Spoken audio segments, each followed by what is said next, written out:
smooth jazzy, good time to vibe with Charlene, where real talk comes alive. She's got the groove, she's got the style, a phenomenal woman with a radiant smile. Well, hello and welcome to Let's Chat with Phenomenal Char, where we dive into deep conversations that matter most. My name is Charlene Fagan and I am your host. And joining me later on will be my co-host, Jeannie Jackson. Well, let me tell you a little bit about Let's Chat with Phenomenal Char. So, Let's Chat is a platform, a podcast, where we tackle conversations, real conversations. We get into some of the usual but vital topics having to do with men and women and their lifestyles. In addition to that, we are here to leave space for building communities with intentionality and purpose. Now, this is not just talk. It's about real solutions, real connections, and looking to create change. We also delve in some of the unspoken realities that are not always comfortable to talk about. But today, I will be talking to you, and I will be joined, like I said, by my co-host, Jeannie Jackson. Today's conversation is about real love. And it's the first love that I consider to be self-love. I know many of us hear the talk about self-love, self-care. It's been a mainstream topic, but today I want to delve a little deeply into what it really means and looking at self-love in the context of how important it is to self, to the individual, and how it impacts the relationships that we have with others. Now, I came on solo because I wanted to share my personal journey and how I battled with getting to the point of loving myself. So, of course, we talk about self-love, we talk about love in songs, we talk about love in the movies, in poetry, we talk about love a lot. And 2 days ago, Valentine's Day, February 14th, a lot of people celebrated love as a symbolism to their partners. Now, here's my take. I used to be part of the whole Valentine's Day, getting flowers, going for lunch, and it meant something to me. Now, it's not that I'm a cynic about Valentine's Day. I just believe that love is important every day, and we should express love every day. And love is vast. It's not just for Valentine's. It's for your friends, family, and I would extend it to some of your coworkers, the ones that you really enjoy being around. But we're really looking now at self. Today's conversation is important again to me because it took me a while. It was an arduous journey. So when we think about first love, shouldn't it be first love having to do with ourselves? But why is it that we always picture someone else? Why is it? Why do we always think of another person when we talk about love? So I'm going to quote a song from Whitney Houston's The Greatest Love. I think it was one of her very popular songs. And I remember as a little girl singing this song, the greatest love is loving yourself. Now, I'm not a singer, so let me not even go there.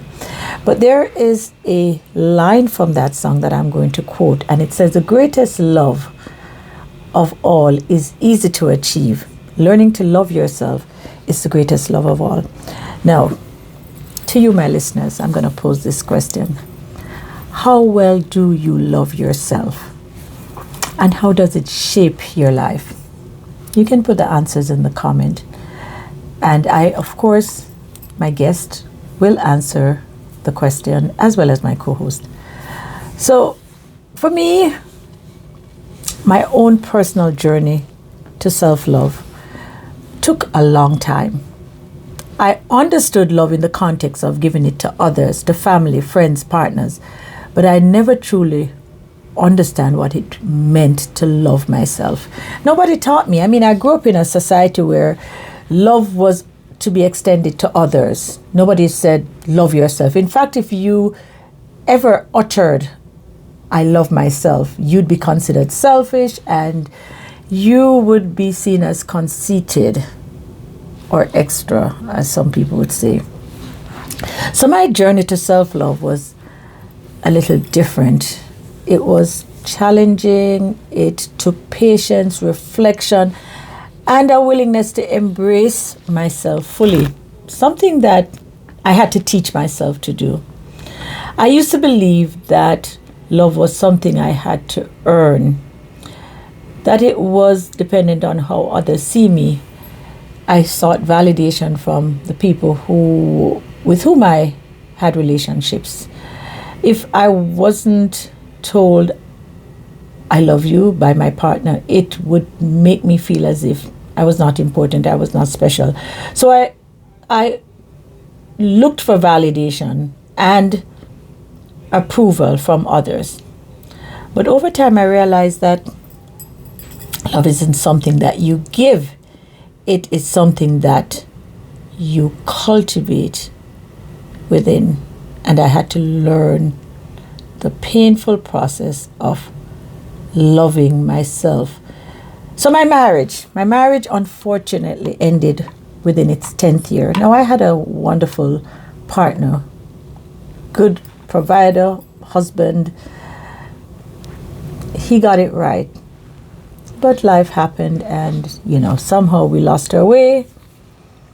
But that marriage helped me to redefine who I was. Now, I didn't understand what it meant to live with someone until, of course, my marriage. And I knew that meant giving up some of my self, but not in a way that I would forget who I am. In fact, that was never encouraged in my marriage. I was always able to be independent of my partner. I had the liberty to be myself, be free. But then during that time, I actually witnessed my own personal growth and then started to learn what it meant to be connected with someone, to love someone, to see this person every day, to build a family. And though, like I said, I had the independence, we lived separate lives in terms of we had our own interest and whatever it is that we needed to do or was that we needed to do, none would stop the other. But for me, I often thought that if I loved myself too much, I would seem selfish, I would seem conceited, self-absorbed, and unfit to be in a relationship. That was all in my head. That was in my head. And I guess socialization also contributed to that. I observed the elders in my community and among my family, my mother, my grandmother, and I never saw love being expressed. I never saw love being displayed. I mean, I saw my mother taking care of her family, my father. I saw my grandmother taking care of my grandfather. But I never saw love in the sense of, people being affectionate, saying I love you. And certainly I did not see the matriarchs of my family displaying love of self. My mother, for example, did everything for others. She was sacrificial. She did and at the end of the day, very little was left for her. She gave. And I noticed the same thing with my grandmother. They were always tired. I don't think my mother or grandmother ever took a day to say pamper themselves, to get a manicure, a pedicure, that probably would sound like an illness if those words were mentioned to them. They were always giving. No self-love, no self-loving. So over the years, I really started to look at my life. When my marriage ended, I found myself solo. I was by myself. I had to learn to navigate on my own. I had to learn what it meant to love myself. Now, loving myself was a process of trying to understand who I am. What do I do with me? Now I'm rolling solo, no husband.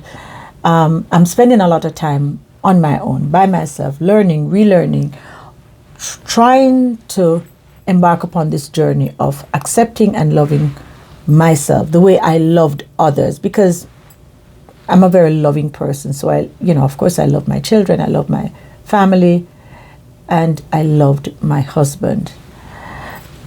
But, as time went on and I'm doing this on my own, I realized that it wasn't until I faced moments of deep self-doubt and insecurity that I was forced to ask myself, what does it mean to truly love me, to love who I am, to love Charlene? It's not something that came overnight, but I had to go through that painful process of understanding what it meant to love myself. So self-love became an act of reclaiming my worth. It meant showing myself the same kindness I was giving to others, because I am a kind person. It meant setting boundaries, choosing peace over chaos, choosing peace over people pleasing, which is something that I think I did a lot of, wanting to be validated, to be liked by everyone, not recognizing that I was not even liking myself. And then I wanted to see myself through without having to compare myself with others. I also learned how to show up for myself in the times when no one would be there for me. Like I said, I was rolling solo for a while, so there was no cushion, nobody to no buffer, no husband. I'm single, I'm alone. So rolling solo was that catalyst that had me really come into the whole process of self-love. So as we know, I said it earlier, the word love is just so used, and oftentimes it's said more than it's acted upon. So I speak to myself in different ways when I started that journey of self-love. In difficult moments, I allow myself grace. I allow myself to fall short. And when I do, I'm not hard on myself. I'm also committed to my own growth and well-being. Now, where I am, loving myself, when I hear the word love, I no longer see it as something distant or external. It lives in me in the way I nurture my mind, my body, my spirit. My journey with self-love is an ongoing journey. It's an ongoing one. But I've learned that it is the foundation upon which all other love is built. And for that, I'm grateful. I'm so grateful that I was able to recognize and act so that I could allow myself this beautiful gift of self-love. Now, there are a few lessons I've learned, and I'm going to leave some of the lessons for when my guest and my co-host comes on. But I'm going to share 2 lessons that I have learned just out of the sheer act of loving myself. One of them is I've learned that self-love is not selfish. For a long time, I believed that prioritizing myself meant neglecting others. Not so anymore. I've learned that taking care of my own well-being allows me to show up more fully for the people I love. You see, you cannot pour from an empty cup, and I think for years I was pouring into others and not giving anything of myself.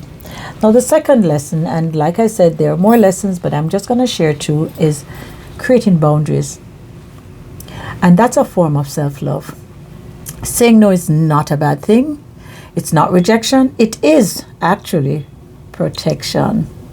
Saying no is necessary at times.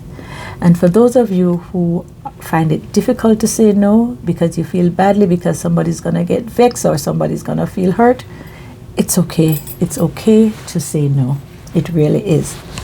I've learned that setting boundaries is necessary to maintain peace. And boy, do I like to protect my peace. I'm at a stage in my life where my peace is priceless and I cannot afford to lose it. I also have to learn to protect my energy and nurture the relationships that are healthy and reciprocal.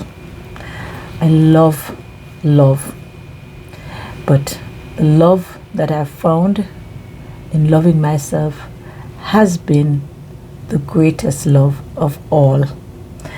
I'm gonna pause right there, as I will be joined by Gina Jackson and some of my guests, and we will continue this as a conversation. This was just me talking, sharing, just giving a little bit of myself to you so you know how my journey towards self-love has been. I thank you for your time, your attention, and I'll see you again as we explore and expand this beautiful topic of first love, self-love. I'll see you soon.